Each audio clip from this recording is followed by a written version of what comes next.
In today's free online video editing tutorial, I'm going to show you how you can export audio only in Adobe Premiere Pro CC completely for free in 2024 so that you can have something like this. So MJ, if compound interest and investing, saving for 40 years isn't the secret to escaping the rat race, To this. So MJ, if compound interest and investing, saving for 40 years In less than 2 minutes. Step number 1, drag the video that you want to use or convert and export to audio only. Drag the video onto the timeline and find the portion of the clip that you want to export to audio only by highlighting it and adding an in point and an out point. Next step is to click Ctrl M on your keyboard and under the export settings, under format, click the drop down arrow and click MP3. Under presets, click the drop down arrow and choose the audio quality. In this case, I'm clicking the MP3 256, which is the highest quality settings. Name your audio file, click save and then click export.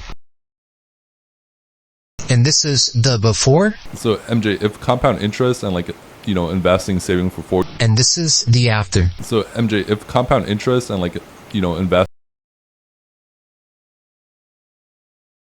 If you want to check out more free online video editing tutorials, check out the playlist in the pinned comment or the video description down below and subscribe to the channel with all post notifications.